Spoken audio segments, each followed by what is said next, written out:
तो कहानी की शुरुआत में हमारे मेन कैरेक्टर के ग्रैंडफादर अपने ऊपर चढ़े हुए कर्ज को चुकाने के लिए मेरे अभी अभी विदेश से वापस लौटते ही मुझे पैक करके अपने दुश्मन परिवार के साथ शादी करने भेजने का फैसला कर देते हैं। जिस पर जब मुझे इस बात का रियल सच पता चलता है तो मैं सीधे उनके पास पहुंच जाता हूं और जोर से चिल्लाकर कहता हूं, अरे बूढ़े, पहले तो आपने किसी और की होने वाली पत्नी छीन ली और अब जब लोग हिसाब बराबर करने दरवाजे तक आ गए हैं तब आपको मेरी याद आई है और मुझे बलि का बकरा बनाकर आगे भेज रहे हैं। पहले आप क्या कर रहे थे? मैं आपको साफ बता देता हूँ, ये शादी मैं बिल्कुल नहीं करने वाला। मेरे ऊपर बड़ी बहन है, नीचे बड़ा भाई है, फिर ये कर्ज चुकाने की जिम्मेदारी सिर्फ मेरे ऊपर ही क्यों डाली जा रही है? क्या आपकी कॉन्शियंस जरा भी गिल्टी फील नहीं करती? जिस पर शेन फैमिली के ओल्ड मास्टर नजरें चुराते हुए धीरे से सफाई देने लगते हैं। तुम्हारा बड़ा भाई तो बहुत पहले ही मेरे सख्त कंट्रोल से परेशान होकर विदेश भाग गया और अपनी जिंदगी जी रहा है, और तुम्हारी बहन लड़की है तो शादी के लिए भेजने लायक अब सिर्फ तुम ही बचे हो। यह सुनकर मैं हैरानी से उन्हें घूरता हूँ और जोर से चिल्लाता हूँ, तो मतलब बाकी कोई नहीं बचा, इसलिए अब मेरी बारी आई है? क्या मैं सच में आपका सगा पोता हूं भी या नहीं? बूढ़े, आखिर आपके दिमाग में चल क्या रहा है? आप इतनी जिद करके मुझे शादी के लिए क्यों भेज रहे हैं? कहीं इसके पीछे कोई छुपा हुआ खेल तो नहीं है? जिस पर मैं पूरी सावधानी के साथ उन्हें घूरता रहता हूँ। इसके बाद शेन ओल्ड मास्टर घबराकर हाथ हिलाने लगते हैं और कहते हैं, ऐसी कोई बात नहीं है। फिर वो आगे कहते हैं, अहंतान, तुम मेरे सगे पोते हो, क्या तुम्हारे ग्रैंडफादर तुम्हें धोखा देंगे? मैं तुम्हारी शादी किसी भी रैंडम औरत से थोड़ी करवाऊंगा। तुम्हारी शादी पेई फैमिली की बुई लाम से होगी। जिस पर मुझे ऐसा लगता है जैसे मेरे हाथ पैर ही सुन्न हो गए हों। मैं तुरंत चौंक कर कहता हूँ, क्या कहा? किससे शादी? बुई लाम का नाम सुनते ही ऐसा लगता है जैसे आसमान से बिजली सीधे मेरे ऊपर गिर गई हो। यह नाम सुनकर मैं अंदर से बाहर तक झुलस जाता हूँ। बाहर की दुनिया में बुई लाम बुई ग्रुप की असली मालिक मानी जाती है। लोग कहते हैं कि उसके तरीके बेहद खतरनाक हैं। शहर की आधी ताकत उसके हाथ में है और वह ऐसी यंग लेडी है जिसकी तरफ अनगिनत लोग सिर्फ ऊपर देखकर ही बात करने की हिम्मत करते हैं। लेकिन मेरे दिमाग में उसकी कोई शानदार इमेज नहीं आती, बल्कि मुझे एक डरावनी महिला की तस्वीर दिखाई देती है जो अंधेरे में खड़ी होकर मुझे घूरते हुए मुस्कुरा रही होती है। जिस पर मैं पागलों की तरह सिर हिलाने लगता हूँ और कहता हूँ, नहीं, बिल्कुल नहीं। बुई लाम तो पूरे शहर की फीमेल डेविल के नाम से फेमस है। क्या आप मुझे सीधा मौत के मुंह में भेज रहे हैं? मुझे कुछ नहीं सुनना। यह शादी मैं हरगिज नहीं करूंगा। अगर आपको बीवी लाम इतनी पसंद है तो आप खुद उससे शादी कर लीजिए। यह सुनकर शन ओल्ड मास्टर समझ जाते हैं कि मैं किसी भी हालत में मानने वाला नहीं हूँ। जिस पर वो अपना तुरुप का पत्ता निकालते हैं और कहते हैं, आंथन, पहले मेरी बात सुनो। अगर तुम बुई लाम से शादी कर लेते हो तो मैं तुम्हारा वह काम पूरा करवा दूंगा। जिस पर मैं तुरंत उनका धोखा भूल जाता हूँ और उत्सुकता से पूछता हूँ, कौन सा काम? लेकिन शेन ओल्ड मास्टर सिर्फ रहस्यमयी मुस्कान देते हैं और कुछ भी नहीं बताते। इसके बाद सीन सीधे बीवी फैमिली की तरफ शिफ्ट होता है, जहां लिविंग रूम के सोफे पर एक लंबी और बेहद खूबसूरत महिला बैठी होती है। उसकी आवाज में हल्की दूरी और ठंडापन साफ फील होता है। वह पूछती है, ग्रैंडफादर, आपने मुझे वापस बुलाया है, क्या कोई जरूरी बात है? जिस पर बीओआई ओल्ड मास्टर अपनी पोती को ध्यान से देखते हैं और धीरे से कहते हैं, मैंने तुम्हारे लिए एक शादी तय कर दी है। यह सुनते ही वह महिला तुरंत उठकर बाहर जाने लगती है। जिस पर हॉल के बीचों बीच ग्रैंडफादर की आवाज गूंजती है, बुईलम, क्या तुम सच में 72 साल की उम्र तक शादी का इंतजार करोगी? लेकिन ब्यूइलम बिना पीछे देखे ठंडी आवाज में जवाब देती है, मेरी शादी का फैसला करने का हक अभी आपको नहीं मिला है। वह मुश्किल से 2 कदम ही आगे बढ़ती है कि पीछे से फिर आवाज आती है, जिस लड़के से तुम्हारी शादी तय हुई है वह शन फैमिली का पोता है। यह सुनते ही ब्यूइलम के कदम अचानक रुक जाते हैं और उसका दिल भी एक पल के लिए जोर से धड़क उठता है। क्या वह वही इंसान हो सकता है? उसकी प्रतिक्रिया देखकर ब्यूई ओल्ड मास्टर हल्का सा मुस्कुराते हैं, फिर आराम से चाय का घूंट लेते हुए कहते हैं, सही समझी, जिस इंसान को तुम इतने सालों से ढूंढ रही हो वह अभी भी जिंदा है। लम, बस तुम शादी कर लो, फिर मैं वह फाइल तुम्हें दे दूंगा। जिस पर बुईलम बिना एक सेकंड गनवाए जवाब देती है, ठीक है। और फिर देखते ही देखते शादी का दिन आ जाता है। सिविल अफेयर्स ऑफिस के बाहर मुझे मेरे माता पिता लगभग घसीट कर कार से बाहर निकालते हैं। मैं चिढ़ा हुआ एक तरफ खड़ा रहता हूँ, जिस पर मेरी माँ मेरा चेहरा देखकर इतनी नाराज हो जाती हैं कि सीधे मेरे सिर पर एक थप्पड़ जड़ देती हैं। मार पड़ते ही मैं दर्द से हल्की सी आवाज निकालता हूँ। कुछ देर बाद बुई ओल्ड मास्टर भी वहां पहुंच जाते हैं। कार से उतरते ही वह मुस्कुराते हुए बुई लाम से कहते हैं, लाम, जल्दी आकर अपने होने वाले पति को देखो। हमारा अनकत थान कितना हैंडसम है, तुम दोनों साथ में कितने अच्छे लगते हो। यह सुनकर बुई लाम हल्का सा भौहें सिकोड़ती है। वहीं दूसरी तरफ मैं भी सिर उठाकर पहली बार उसके चेहरे को ध्यान से देखता हूँ। सच कहूँ तो बाकी बातें छोड़ भी दी जाएं, बुई लाम वाकई बहुत खूबसूरत दिखती है, लेकिन मैं अच्छी तरह जानता हूँ कि कुछ लोग मैंडला फ्लावर की तरह होते हैं, जितने ज्यादा खूबसूरत दिखाई देते हैं उतने ही ज्यादा खतरनाक साबित होते हैं। जिस पर ब्यूई लाम मुझे देखकर थोड़ी हैरान नजर आती है। वह मन ही मन सोचती है, मुझे तो लगा था कि शादी शेन फैमिली के बड़े बेटे शन तुआनथू से होगी, लेकिन यहाँ तो शन थन निकला। ये सच में उम्मीद से बाहर है। उधर मैं उसके चेहरे पर कोई खुशी न देखकर अंदर ही अंदर खुश होने लगता हूँ। बहुत बढ़िया, तो ब्यूई लाम भी इस शादी से खुश नहीं है। जल्दी मना कर दो, बस एक बार इनकार कर दो, फिर हम दोनों आजाद हो जाएंगे। ये सोचते ही मेरा दिल खुशी से खिलने लगता है और मैं मौका देखकर वहां से भागने की तैयारी करने लगता हूँ। लेकिन जैसे ही मैं उठकर निकलने की कोशिश करता हूँ, मेरे पिता पीछे से मेरी कॉलर पकड़ लेते हैं, जिस पर वह मुझे जोर से वापस कुर्सी पर बिठा देते हैं। और फिर लगभग 10 मिनट बाद दो कट्टर दुश्मन सिविल अफेयर्स ऑफिस के अंदर बैठे हुए हाथों में लाल मैरिज सर्टिफिकेट पकड़े दिखाई देते हैं। चारों तरफ लोग बधाइयां दे रहे होते हैं, कोई हाथ मिला रहा होता है, कोई गले लग रहा होता है, लेकिन पूरे समय सिर्फ बुईलाम ही ऐसी होती है जिसके चेहरे पर गहरी सोच और हल्की नाराजगी बनी रहती है, जिस पर वह मन ही मन सोचती है, यह कैसे हो सकता है? शेनोल्ड मास्टर तो सबसे ज्यादा अहंतान को प्यार करते हैं, फिर उन्होंने उसे मुझसे शादी करने के लिए कैसे भेज दिया? यह तो सच में बहुत बड़ा दांव खेल दिया। उधर मैं जमीन पर बैठा अपना सिर पकड़ लेता हूँ और दुखी होकर सोचता रहता हूँ, रुको जरा, बुईलाम तो मुझे बिल्कुल पसंद नहीं करती थी। उसके स्वभाव के हिसाब से तो उसे उसी वक्त मुड़कर चले जाना चाहिए था। फिर आखिर उसने इतनी आसानी से मैरिज सर्टिफिकेट लेने के लिए हाँ कैसे कर दी? और फिर मेरी आजाद जिंदगी पूरी तरह बर्बाद हो जाती है। पूरे दिन की भागदौड़ के बाद शाम को जब मैं घर वापस पहुंचता हूं तो सोचता हूं कि अब आराम से बिस्तर पर लेटकर लंबी नींद लूंगा। लेकिन तभी मुझे एक और बुरी खबर सुनने को मिलती है, जिस पर पता चलता है कि मुझे घर भी बदलना पड़ेगा। मैं अभी इस बात को समझ भी नहीं पाता कि अपनी आंखों के सामने मेरा सारा सामान एक के बाद एक गाड़ियों में लाद कर सीधे बुईलाम के इलाके में भेजा जाता है, जिस पर मैं लगातार अपने ग्रैंडफादर से विरोध करता रहता हूँ। रुकिए, जरा रुकिए, क्या आप लोग मेरा सामान वापस नहीं लाने वाले? ऐसा थोड़ी है कि मैं हमेशा के लिए वहीं रहने वाला हूँ। लेकिन ग्रैंडफादर सिर्फ मेरे कंधे पर हाथ थपथपाते हैं और इशारा कर देते हैं कि अब तो मेरी चप्पलें तक वापस नहीं लौटेंगी। करीब 1 घंटे बाद मैं बुईलाम की प्राइवेट रेजिडेंस थुंगवेट डाई में पहुंच जाता हूँ, जिस पर मैं थोड़ा असहज होकर उसकी तरफ देखता हूँ और कहता हूँ, हाय, नमस्ते, मेरा नाम शेनथान है। बुईलाम मेरी तरफ देखती है,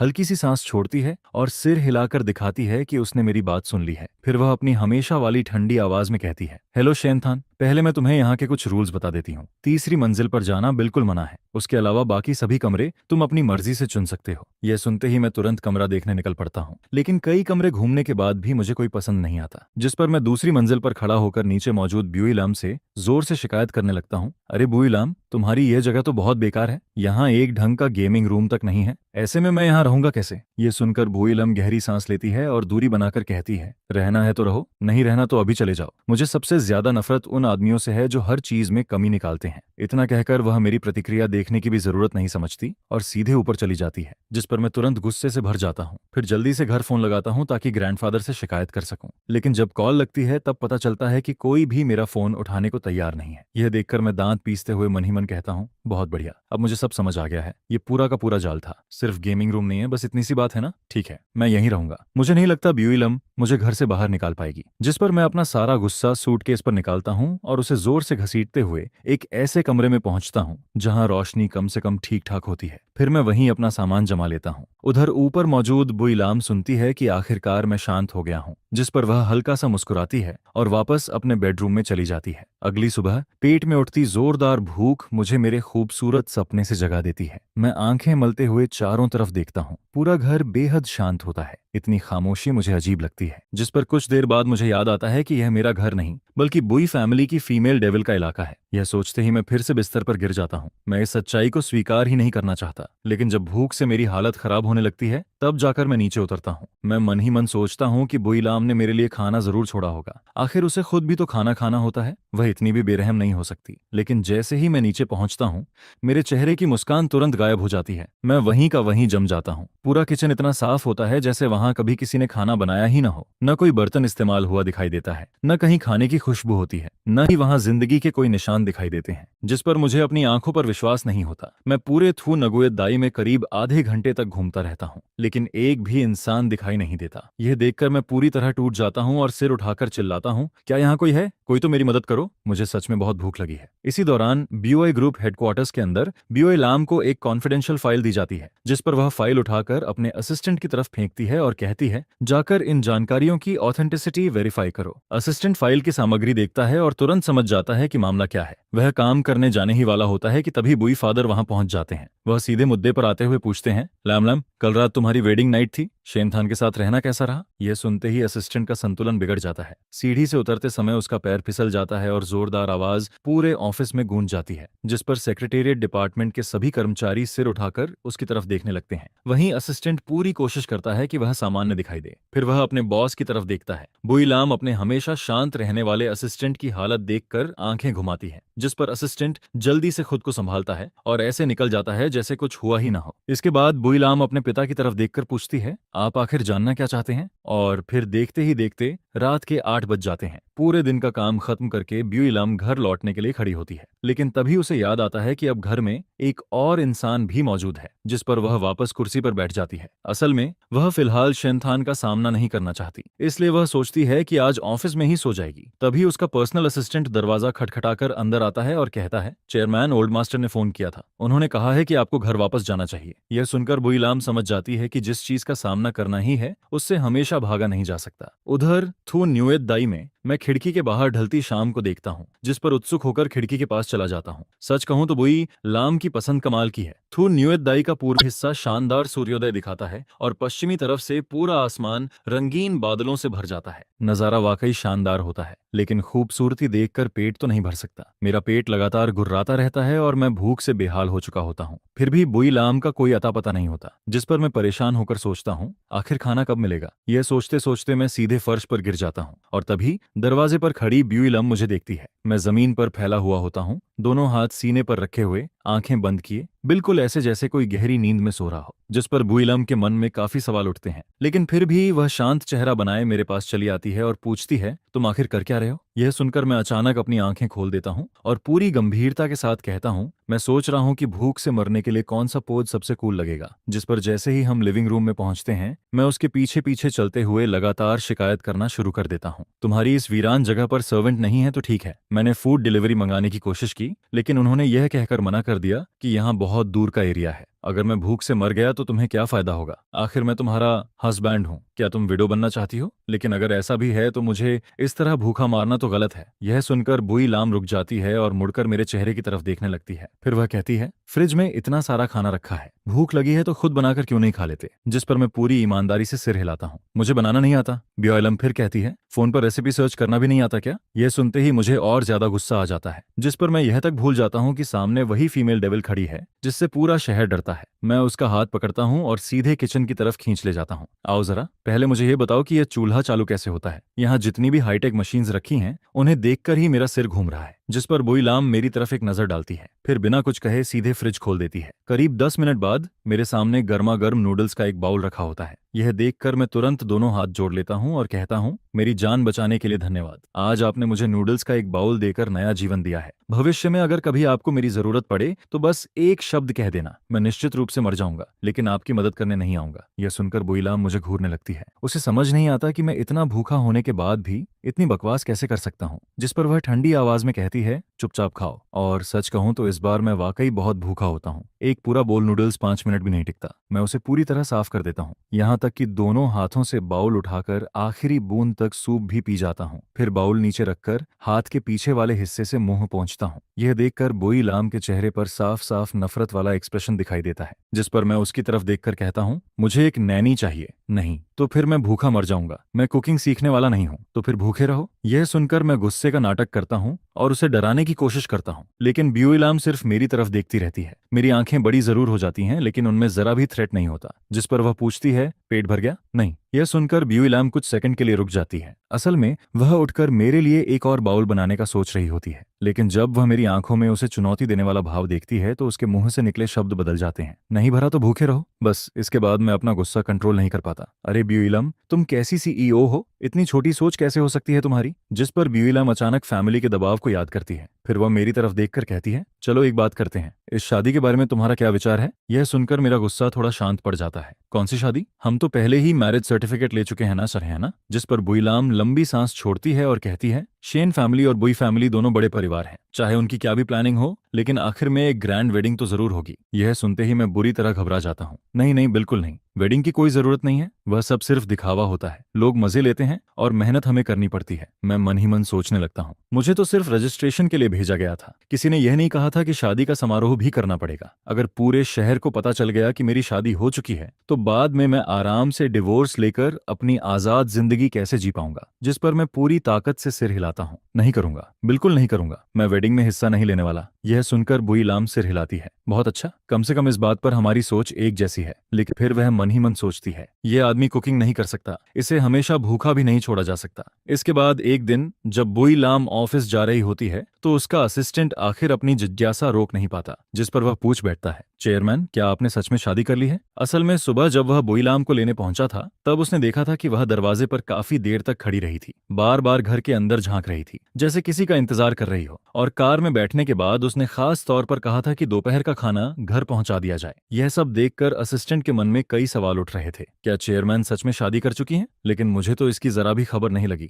जिस पर बुईलाम अपनी खूबसूरत पलकों को झुकाकर फोन की तरफ देखती रहती है। काफी देर बाद वह धीरे से एक शब्द बोलती है, हाँ। यह सुनते ही असिस्टेंट की आंखें फैल जाती हैं। चेयरमैन, आपने किस फैमिली में शादी की है? शेन फैमिली में? लेकिन शेन फैमिली और बोई फैमिली तो जन्म जन्म के दुश्मन है ना? यह खबर असिस्टेंट के लिए किसी बम से कम नहीं होती। फिर वह हिचकते हुए पूछता है, लेकिन चेयरमैन, क्या शेन फैमिली की बड़ी बेटी को पता है कि उसका छोटा भाई आपसे शादी कर चुका है? जिस पर बुईलाम कोई जवाब नहीं देती। सीन इसके बाद विदेश में मौजूद एक रिसर्च बेस की तरफ शिफ्ट होता है। वहां एक युवा महिला सफेद लैब कोट पहने हुए कांच की दीवार के बाहर खड़ी होती है। उसके पीछे कई रिसर्चर्स प्रोग्रेस रिपोर्ट दे रहे होते हैं। मास्क उसके चेहरे का आधा हिस्सा छिपा देता है, लेकिन उसकी ठंडी और शानदार प्रेजेंस फिर भी साफ महसूस होती है। तभी उसका फोन बज उठता है। शेन वैन फोन निकालकर कॉलर आईडी देखती है और तुरंत समझ जाती है कि कॉल उसके पुराने राइवल की है, जिस पर वह कॉल रिसीव करती है। हेलो, दूसरी तरफ से बुईलाम की आवाज आती है। मैंने शादी कर ली है। यह सुनते ही शेन फैमिली की यंग लेडी मजाकिया अंदाज में कहती है, रुको जरा, अगर तुम शादी कर रही हो तो मेरे ग्रैंडफादर भी जरूर कंपटीशन में उतर जाएंगे, फिर वह मुझे भी किसी से शादी करने के लिए मजबूर कर देंगे।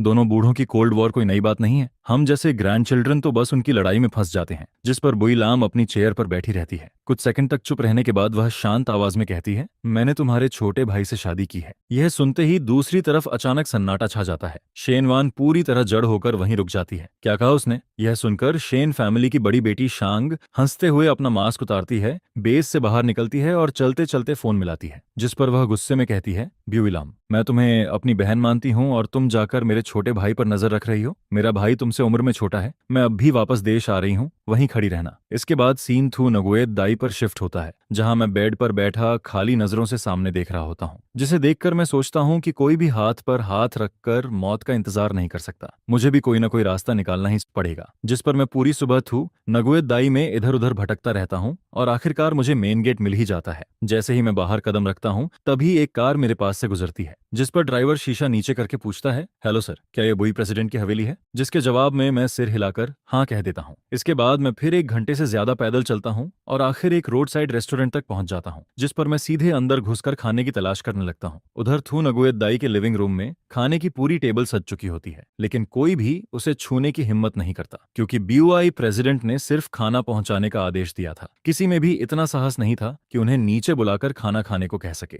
जिस पर सारे नौकर चाकर चुपचाप वहां से निकल जाते हैं और पूरी टेबल भर स्वादिष्ट खाना मेरे लिए छोड़ देते हैं, जिसे देखकर मैं जमकर खाना खाता हूं और पेट भर लेता हूं। इसके बाद मैं एक लंबी सी डकार लेता हूं, एक टैक्सी रोकता हूं और सीधे घर की तरफ निकल जाता हूं। घर पहुंचते ही मैं जोर से चिल्लाता हूं, दादाजी बाहर आइए, आज हम दोनों के बीच रिश्ता खत्म हो जाएगा। उधर शेन ओल्ड मास्टर आराम से चाय पी रहे होते हैं। तभी मेरी जोरदार आवाज सुनकर उनका पूरा शरीर कांप जाता है, जिस पर वह दादी की तरफ देखते हैं और दोनों तुरंत हाथ पकड़कर छिप जाते हैं। मैं गुस्से में चिल्लाता हूँ, सब लोग कहाँ हैं? क्या सब हवा हो गए? बाहर आओ। इसके बाद मैं सीधे लिविंग रूम में घुस जाता हूँ, लेकिन पूरा घर खाली नजर आता है। काफी देर इंतजार करने के बाद भी कोई बाहर नहीं आता, जिस पर मैं कहता हूँ, ठीक है, यह सब आप लोगों ने खुद चुना है। यह कहकर मैं दोनों हाथों से दादाजी का सबसे पसंदीदा पोर्सिलेन का फूलदान उठा लेता हूँ और उसे नीचे फेंकने ही वाला होता हूँ, जिसे देखकर दादाजी घबराकर बाहर निकल आते हैं। रुको मेरे प्यारे पोते, मैं आ गया हूँ। धीरे धीरे उसे नीचे रखो, पहले फूलदान वापस शेल्फ पर रख दो, जो कहना है आराम से कहो। उनकी नजर पूरे समय अपने फूलदान पर ही टिकी रहती है, जिस पर वह पूछते हैं, पोते तुम यहाँ कैसे आ गए?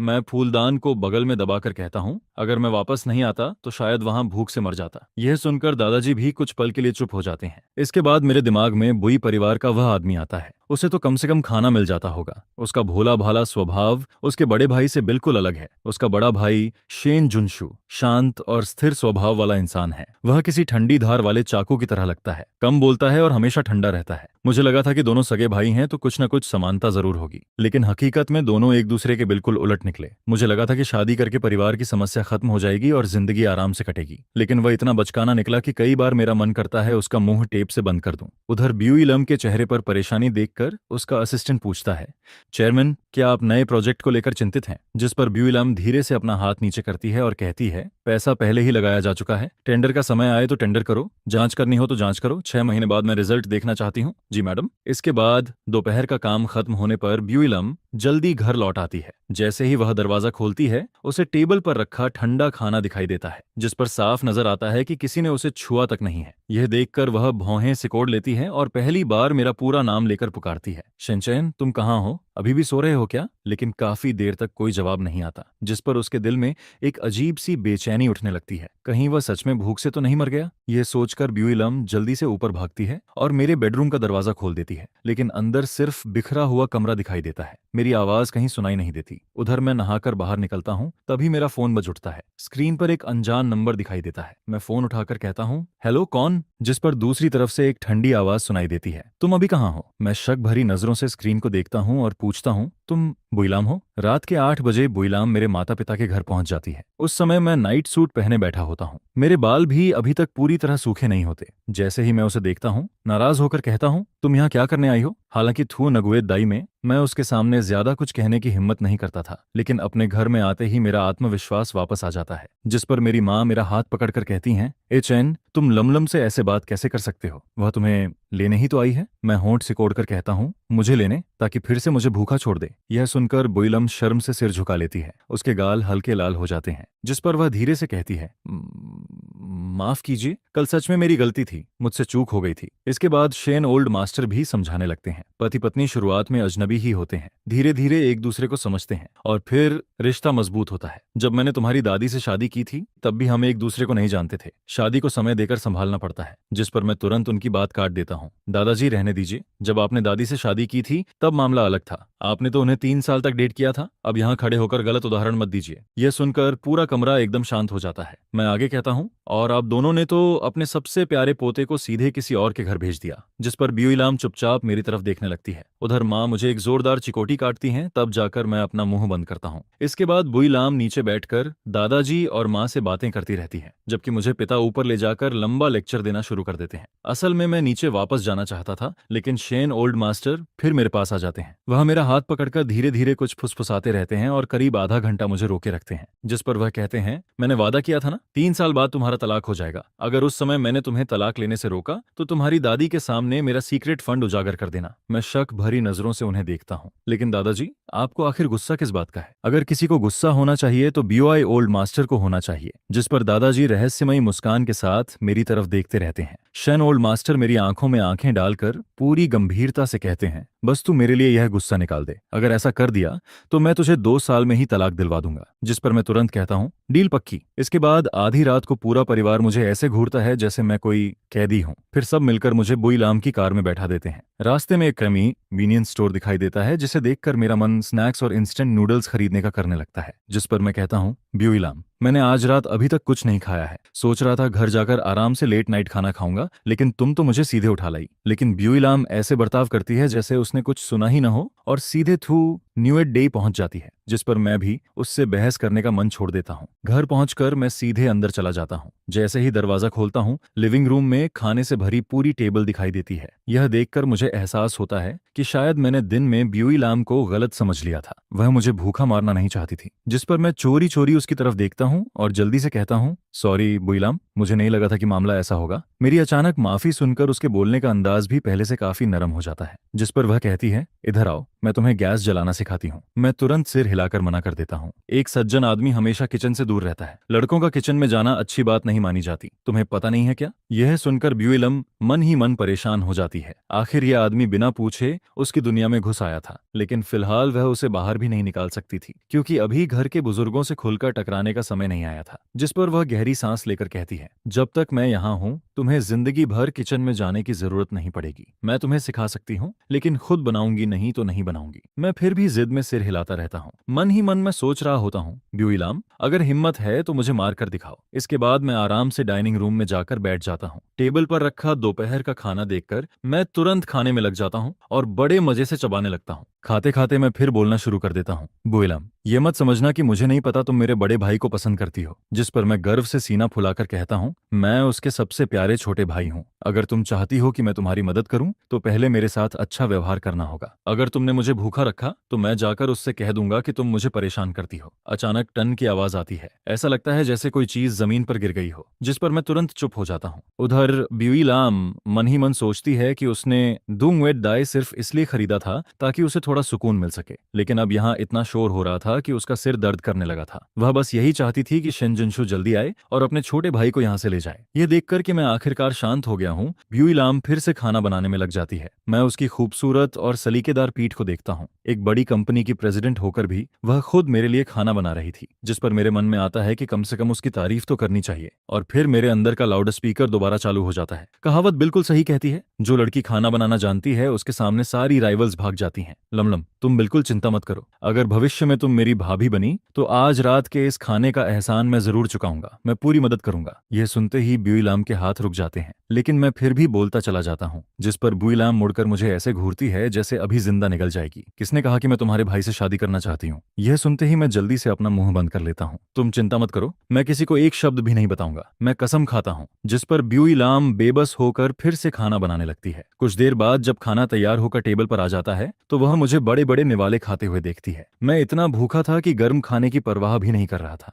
तभी उसे समझ आता है कि मैं सच में भूख से मरने की हालत में पहुंच चुका था। जिस पर मैं खाते खाते उत्साह से बोल उठता हूँ, कमाल है ब्यूइलाम, क्या तुम पिछले जन्म में फूड गॉड थी? ये खाना तो आंसू निकाल देने वाला है। यह सुनकर ब्यूइलाम के लाल होंठों पर हल्की सी मुस्कान आ जाती है। फिर वह कहती है, खाना खत्म करके जल्दी सो जाना, कल मेरे साथ बुई फैमिली चलना है। जिस पर मैं नूडल्स का बड़ा कौर मुंह में डालकर उसकी तरफ देखता हूँ, लेकिन अंदर ही अंदर मेरे दिमाग में अनगिनत खतरनाक प्लान बनने शुरू हो जाते हैं। अगले दिन मैं ब्यूइलाम के पीछे पीछे बुई फैमिली के वेस्ट या एस्टेट पहुंच जाता हूँ। ये पहली बार था जब मुझे बुई फैमिली के घर आने का मौका मिला था। मुझे दादाजी की सुनाई हुई सारी डरावनी कहानियां याद आने लगती हैं। उनकी हर कहानी का बैकग्राउंड लगभग इसी एस्टेट में हुआ करता था। क्योंकि दोनों परिवार एक दूसरे के कट्टर दुश्मन थे, इसलिए किसी को बदनाम करने का कोई मौका कभी नहीं छोड़ते थे। हर बार जब दादाजी कहानी सुनाना शुरू करते, उससे पहले कि कहानी खत्म होती, दादी उन्हें डांट देती थी, क्या तुम बच्चे को सच में डराना चाहते हो? जल्दी इसे सुलाओ। जिस पर दादाजी तुरंत चुप हो जाते थे। लेकिन उन कहानियों ने मेरे दिल में गहरा डर जरूर छोड़ दिया था। जैसे ही मैं बुई फैमिली के घर के अंदर कदम रखता हूँ, एक ठंडी हवा मेरे शरीर से टकराती है। जिस पर मैं मन ही मन बुदबुदाता हूँ,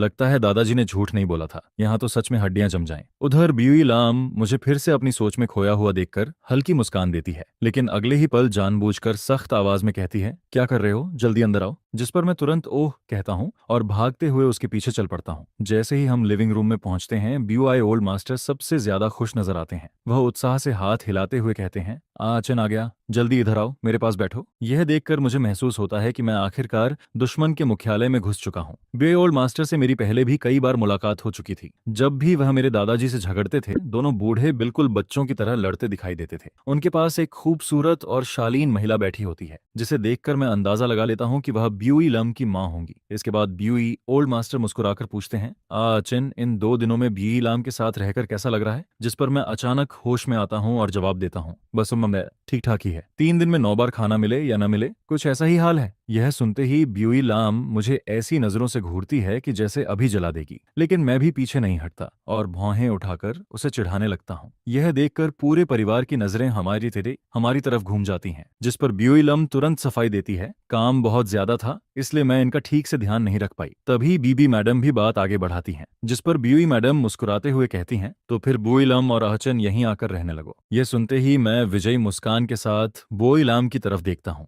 मन ही मन में सोच रहा होता हूँ, अब मजा आएगा। मुझे नौकर रखने से मना करने का यही नतीजा है। इस बार मैंने तुम्हें फंसा ही दिया। अब तुम्हें हमेशा मायके में रहना पड़ेगा। लेकिन बुईलम मेरे भोले चेहरे को देखकर बिल्कुल शांत रहती है, जिस पर वह आराम से जवाब देती है, ठीक है, फिर आप लोग हमारे लिए एक कमरा तैयार करवा दीजिए। आज रात हम यहीं रुकेंगे। यह सुनते ही मैं पूरे 5 सेकंड के लिए पत्थर बन जाता हूँ। मैं तो चाहता था कि उसे यहाँ रुकने में असहज महसूस हो, लेकिन उल्टा तीर मेरे ही ऊपर आकर लग गया, जिस पर मुझे एहसास होता है कि मैंने खुद ही अपने लिए गड्ढा खोद लिया है। रात काफी हो चुकी होती है। बेडरूम में ब्यूई लम सोफे पर बैठी होती है और मैं बेड के कोने पर बैठा उसे देख रहा होता हूँ। उधर ब्यूई लम भी मन ही मन पछता रही होती है। आखिर मैंने शाम को यहाँ रुकने के लिए हाँ क्यों कर दी? अब पछताने से भी क्या फायदा? कुछ देर तक कमरे में अजीब सी खामोशी छाई रहती है, जिस पर मैं अचानक पूछ बैठता हूँ, आधी रात फोन में क्या देख रही हो? क्या पूरी रात वहीं बैठी रहने का इरादा है? ब्यूई लम हल्के से सिर उठाकर मुझे घूरती है, जिस पर मैं तुरंत नजरें फेर लेता हूँ। न जाने क्यों उस महिला की आंखों से मेरी हमेशा हवा निकल जाती थी। तभी वह शांत आवाज में कहती है, कम से कम यहाँ रहने से तुम्हें भूखे मरने की नौबत तो नहीं आएगी। ये सुनकर मैं तुरंत चुप हो जाता हूँ, क्योंकि इस बार गलती मेरी भी थी। कुछ मिनट और गुजरते हैं,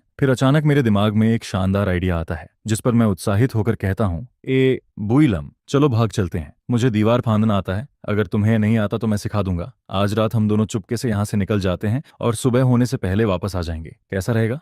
यह कहते हुए मैं जोर से अपनी जांघ पर हाथ मारता हूँ। मुझे अपना प्लान इतना महान लगता है कि मैं खुद ही अपनी तारीफ करने लगता हूँ। मेरे हिसाब से बाहर निकलने के बाद हम दोनों अपनी अपनी राह पकड़ लेंगे और सुबह गेट पर मिल जाएंगे। लेकिन ब्यूई लम मुझे ऐसे देखती है जैसे मैं किसी दूसरे ग्रह से आया हूँ। हालांकि वह खुद को बार बार समझाती रहती है, यह मेरे सबसे अच्छे दोस्त का छोटा भाई है। तभी दरवाजे पर दस्तक सुनाई देती है। Knock knock. बाहर से बटलर की आवाज आती है। यंग मिस, ओल्ड मास्टर आपको बुला रहे हैं। यह सुनकर ब्यूई लम मेरी तरफ देखती है और पूछती है, चलना चाहते हो? मैं स्प्रिंग की तरह उछलकर खड़ा हो जाता हूँ। सच में जा सकता हूँ? लेकिन अगले ही पल ब्यूई लम ठंडी हंसी हंसती है। नहीं। मेरा चेहरा तुरंत उतर जाता है, जिसे देखकर ब्यूई लम काफी खुश नजर आती है और कमरे से बाहर चली जाती है। उधर बटलर उसके होंठों पर मुस्कान देखकर मन ही मन सोचता है, लगता है यंग मिस और यंग मास्टर के बीच काफी अच्छी प्रोग्रेस हो रही है। इसके बाद ब्यूई लम सीधे ब्यूई ओल्ड मास्टर के स्टडी रूम में पहुंचती है। अंदर पहुंचते ही उसके चेहरे की सारी मुस्कान गायब हो जाती है और वह फिर से अपनी ठंडी सी ईओ वाली पर्सनैलिटी में लौट आती है, जिस पर वह पूछती है,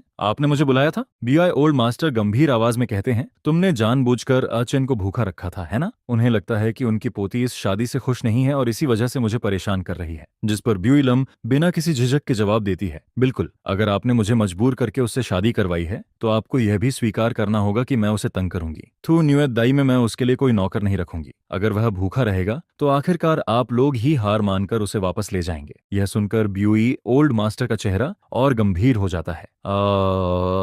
चेन तुम्हारा पति है। लेकिन ब्यूई की लम को बिल्कुल डर नहीं लगता। वह सीधा उनकी आंखों में देखकर कहती है, वो शादी के लिए मुझे मजबूर किया गया था। यह कहकर वह मुड़ने लगती है। तभी पीछे से आवाज आती है, रुको, जिस पर ब्यूई ओल्ड मास्टर उसे दोबारा बैठने के लिए कहते हैं। पूरी बातचीत मुश्किल से 10 मिनट चलती है, लेकिन उन 10 मिनटों में ब्यूई लम अपनी मनचाही चीज हासिल कर लेती है। उसे दादाजी से एक वादा भी मिल जाता है, 2 साल। अगर 2 साल बाद भी तुम और आचन एक दूसरे के करीब नहीं आ पाए तो तुम दोनों तलाक ले सकते हो, लेकिन इन 2 सालों के दौरान तुम्हें घर में रहना होगा, रात बाहर नहीं बितानी होगी और किसी दूसरे आदमी के साथ कोई संदिग्ध रिश्ता भी नहीं रखना होगा। मैं नहीं चाहता कि दोनों परिवारों की बदनामी हो। यह सुनकर ब्यूई लम पीछे मुड़ती है। उसके होंठों पर हल्की सी व्यंग्य भरी मुस्कान आ जाती है, जिस पर वह कहती है, तो फिर बाकी आधे डॉक्यूमेंट्स भी जल्दी मुझे दे दीजिए। इसके बाद वह वापस अपने कमरे की तरफ लौट आती है, लेकिन दरवाजा खोलते ही वह रुक जाती है। कमरा पूरी तरह खाली होता है, जिस पर वह भौहें से कोड़ लेती है। शेंजन कहाँ गया? कहीं वह सच में दीवार फांदकर भाग तो नहीं गया? करीब आधे घंटे बाद दरवाजा दोबारा खुलता है। मैं धूल मिट्टी से लथपथ और मुंह लटकाए अंदर घुसता हूँ, जिसे देखकर ब्यूई लम को बिल्कुल हैरानी नहीं होती। वह पहले से ही सोफे पर बैठ फाइल पढ़ रही होती है, जिस पर वह बिना सिर उठाए पूछती है, दीवार फांदने का मिशन फेल हो गया? मैं बेड के किनारे धम्म से बैठ जाता हूँ और दुखी चेहरे के साथ उसकी तरफ देखता हूँ। तुम लोगों ने घर में कोई खजाना छिपा रखा है क्या? 24 घंटे गार्ड गश्त कर रहे हैं, और गश्त करना ही काफी नहीं था क्या? दीवारों पर इलेक्ट्रिक फेंस लगाने की क्या जरूरत थी? आखिर यह चोरों को रोकने के लिए है या मुझे रोकने के लिए? यह सुनकर ब्यूई लम बिल्कुल शांति से जवाब देती है, दोनों के लिए। इसके बाद वह खड़ी होती है और मेरे कपड़ों पर लगी धूल को देखती है, जिससे साफ पता चल रहा था कि मैं सच में भागने की पूरी कोशिश करके आया हूँ। जिस पर वह कहती है, अब आराम करो, मैं स्टडी रूम जा रही हूँ। उधर स्टडी रूम में पहुंचकर ब्यूई लम एक इन्वेस्टिगेशन रिपोर्ट खोलती है। जैसे जैसे वह उसे पढ़ती है, उसकी भौहें सिकुड़ती जाती हैं। उसके मन में सिर्फ एक सवाल घूम रहा होता है, शेनजुनशु आखिर गया कहाँ? क्या वह अभी भी जिंदा है या फिर मर चुका है? अगली सुबह जब मेरी आंख खुलती है तो मैं बगल वाले हिस्से की तरफ देखता हूँ। वहां किसी के सोने का कोई निशान नहीं होता, जिस पर मैं राहत की लंबी सांस छोड़ता हूँ। लेकिन अगले ही पल सोचता हूँ कि ऐसा होना तो बिल्कुल स्वाभाविक ही था। वो फीमेल डेविल हेड तो पहले से ही किसी और को पसंद करती है, फिर ऐसा कैसे हो सकता है कि वो आधी रात को वापस आकर मेरे साथ सोने के लिए ढूंढने लगे। जैसे ही मैं बेडरूम से बाहर निकलता हूँ तभी मैं देखता हूँ कि बुई ओल्ड मैडम फूलों को पानी दे रही होती हैं, जिस पर मैं तुरंत भागकर उनके पास पहुंच जाता हूं और कहता हूं, दादी मुझे दीजिए, मैं आपकी मदद कर देता हूं। जिस पर बुई ओल्ड मैडम जब देखती हैं कि उनका प्यारा ग्रैंडसन इन लॉ जाग चुका है, तब उनके चेहरे की मुस्कान और भी ज्यादा चमकने लगती है। वह बिना कुछ सोचे वाटरिंग कैन सीधे मेरे हाथ में दे देती हैं, जिसके बाद मैं पौधों को ऐसे पानी देने लगता हूं जैसे किसी पर पानी उड़ेला जा रहा हो। पूरा का पूरा पानी एक ही बार में जाकर गमले में गिर जाता है। अनथान, मत करो, वो पौधा तुम्हारे दादाजी बड़ी मुश्किल से अफ्रीका से लेकर आए थे। जिस पर मैं हैरानी से पूछता हूँ, दादी क्या हुआ, आपने क्या कहा? इस समय तक मेरे कपड़े भी पानी से पूरी तरह भीग चुके होते हैं। असल में ब्यूआई ओल्ड मास्टर उस लकी कैक्टस को बहुत ज्यादा पसंद करते हैं। उस पौधे की देखभाल भी वह हमेशा अपने हाथों से बड़े ध्यान से करते हैं और हर छोटी गलती से बचने की कोशिश करते रहते हैं। जिस पर ब्यूआई ओल्ड मैडम बेबस होकर मुस्कुराती हैं और कहती हैं, अंथन, ये तुम्हारे दादाजी का सबसे पसंदीदा कैक्टस है। इस तरह के पौधे को ज्यादा पानी पसंद नहीं होता, थोड़ा सा पानी ही काफी होता है, लेकिन तुमने तो आधा कैन ही इसमें उड़ेल दिया। यह सुनकर मुझे एहसास होता है कि मुझसे गलती से दादाजी का सबसे प्यारा पौधा खराब हो गया है, जिस पर मैं काफी गिल्टी फील करता हूँ और खुद ही बुई ओल्ड मास्टर के पास जाकर सिर झुकाकर अपनी गलती मान लेता हूँ। मेरी बात सुनकर ब्यूई ओल्ड मास्टर हैरानी से कहते हैं, पानी से खराब हो गया, आखिर हुआ क्या था? लेकिन अजीब बात यह होती है कि उनके चेहरे पर जरा भी दुख नहीं दिखता, बल्कि उनकी आंखों में तो उम्मीद की एक चमक सी नजर आती है। जिस पर मैं सिर हिलाते हुए कहता हूँ, माफ कर दीजिए दादाजी, मैंने सच में जानबूझकर ऐसा नहीं किया। मेरा बेचारा सा चेहरा देखकर पूरा परिवार तुरंत मुझे दिलासा देने लगता है। कोई बात नहीं, ये तो बस एक पौधा ही है, अगर ये मर भी गया तो हम तुम्हारी दादी के फूल देख लिया करेंगे। बिल्कुल सही, थान, आज से मेरी सारी गार्डनिंग तुम्हारे जिम्मे है। यह देखकर मेरे मन में और भी ज्यादा पछतावा होने लगता है। इसी बीच ब्यूई लम बेडरूम से बाहर निकलती है। सीढ़ियों से नीचे आते वक्त उसे हल्का सा सुनाई देता है कि उसके हस्बैंड ने गलती से दादाजी का पसंदीदा कैक्टस खराब कर दिया है। पौधा खराब हो गया, जिस पर उसके होंठों पर हल्की सी मुस्कान आ जाती है और वह धीरे धीरे नीचे उतरती रहती है। लेकिन लिविंग रूम तक पहुंचने से पहले ही उसे घुटनों के बल गिरने की आवाज सुनाई देती है। दादाजी, 3 दिन में 9 वक्त भूखा रहना, भूख से रोना, ये सब बातें मैंने बना दी थी। बुई लाम ने मुझे जानबूझकर भूखा नहीं रखा था। जिस पर बुई ओल्ड मास्टर कहते हैं, अंथन, तुम उस लड़की का बचाव मत करो, गलती की है तो सजा मिलेगी। यह बात सुनकर बुई लम वहीं रुक जाती है। उसके मन में आता है, यह आदमी मेरी तरफदारी कर रहा है, आखिर ये नया ड्रामा क्या है? जिस पर मैं तुरंत कहता हूँ, सच कह रहा हूँ दादाजी, ऐसा कुछ भी नहीं था। उन्हें कैसे पता होता कि मुझे खाना बनाना नहीं आता? ऊपर से उनकी अभी अभी शादी हुई है, उन्हें भी घर में एक और इंसान के जुड़ने की आदत नहीं पड़ी होगी। कल रात जब वो घर लौटी थी तब उन्होंने मेरे लिए नूडल्स भी बनाई थी, उनकी खुशबू तो कमाल की थी। और अगले ही दिन उन्होंने खास तौर पर शानदार लंच भी ऑर्डर करके घर भिजवाया था। वो खुद भी खाना बनाना जानती हैं और बहुत अच्छा खाना बनाती हैं। अगर वो सच में मुझे भूखा रखना चाहती तो क्या आज मेरे अंदर इतनी ताकत होती कि मैं यहाँ खड़े होकर सबकी खुशामद कर रहा होता? इसलिए कल मैंने जो बातें कही थीं वो सब कैंसिल हैं। मैंने जानबूझकर बढ़ा चढ़ाकर कहा था। यह सुनकर बुई लाम के होंठ अनजाने में ऊपर उठ जाते हैं। कम से कम इस आदमी को इतना तो पता है कि सही और गलत क्या होता है। जिस पर ब्यूआई ओल्ड मास्टर को भी एहसास होने लगता है कि उन्होंने कल रात अपनी ग्रैंड डॉटर को गलत समझ लिया था। आखिर उस लड़की ने एक शब्द तक सफाई नहीं दी थी और सीधे सारी गलती अपने से ले ली थी। यह सोचकर उन्हें अंदर ही अंदर गुस्सा भी आने लगता है। मैं जब उनका चेहरा देखता हूं तो समझ नहीं पाता कि वो क्या सोच रहे हैं। जिस पर मैं हिचकिचाते हुए पूछता हूं, दादाजी, तो क्या आज हम दोनों घर वापस जा सकते हैं? उसी समय ब्यूई लम भी सामने आ जाती है और साफ आवाज में कहती है, ब्रेकफास्ट के बाद हम निकल जाएंगे। जिस पर ब्यूआई ओल्ड मास्टर का चेहरा तुरंत उतर जाता है। कहाँ जाओगे? ब्यूई लम मेरी तरफ देखकर कहती है, इसके घर। इसके बाद हम ब्यूई फैमिली मैंशन से निकलकर सीधे मेरे घर पहुंच जाते हैं। दादाजी, दादी, मॉम डैड, आपका प्यारा बेटा वापस आ गया। मेरे ग्रैंडफादर को पहले ही खबर मिल चुकी होती है कि मैंने बुई फैमिली का सबसे प्यारा कैक्टस पानी में डुबो दिया है, जिस पर वह जोर जोर से हंसते हुए ताली बजाते हैं। वाह मेरे शेर, मेरे असली पोते, मुझे पहले से पता था कि बुई फैमिली को परेशान करने की जिम्मेदारी तुम्हें देना बिल्कुल सही फैसला था। तुमने अपने दादाजी को निराश नहीं किया। जिस पर मैं मुंह लटकाकर कहता हूँ, लेकिन मैंने जानबूझकर नहीं किया था। कोई बात नहीं, मैं तुम्हें अच्छी तरह समझता हूँ। यह देखकर बुई लाम 2 दादाओं की ये हरकतें देखती रहती है। उसके सामने ही उसका ग्रैंडफादर मजाक का विषय बन रहा होता है, लेकिन उसे जरा भी गुस्सा नहीं आता, बल्कि मेरा पछतावे वाला चेहरा देखकर वह मुझे एक आइडिया देती है। तुम चाहो तो नया कैक्टस खरीद कर उन्हें दे सकते हो। यह सुनते ही मेरे दिमाग में बल्ब जल उठता है। सही कहा, मैं दादाजी बुई के लिए नया कैक्टस खरीद सकता हूँ। दूसरी तरफ ब्यूआई ओल्ड मास्टर घर पर अपने मुरझाए हुए कैक्टस को देखते रहते हैं और बस उसके पूरी तरह खत्म होने का इंतजार कर रहे होते हैं। असल में उन्हें पौधों से इतना प्यार नहीं था, लेकिन उनकी वाइफ को फूल पौधे बहुत पसंद थे। वह अक्सर कहती रहती थीं कि उनके हस्बैंड बहुत बोरिंग इंसान हैं, जिस पर उन्होंने अपनी वाइफ को इम्प्रेस करने के लिए विदेश से एक बेहद रेयर कैक्टस मंगवाया था, ताकि दिखा सकें कि उन्हें भी गार्डनिंग की समझ है। लेकिन सच तो यह था कि वह इस झंझट से बहुत पहले ही परेशान हो चुके थे। अब उनका प्यारा ग्रैंडसन इन लॉ आखिरकार उन्हें इस मुसीबत से छुटकारा दिला चुका था। अगर खराब हो गया तो हो जाने दो, मैं तो खुश हूँ। शाम होते ही BUI ओल्ड मास्टर मेरे माफी वाले गिफ्ट को देखकर स्तब्ध रह जाते हैं, क्योंकि मैं उनके सामने बिल्कुल नया और पहले से भी बड़ा कैक्टस लेकर खड़ा होता हूँ, जिस पर उनका चेहरा एकदम काला पड़ जाता है और वह कुछ बोल ही नहीं पाते। वहीं मैं पूरी ईमानदारी से उनसे माफी मांगता रहता हूँ। BUI ओल्ड मैडम मुझे देखकर सोचती हैं कि ये लड़का कितना सीधा और समझदार है।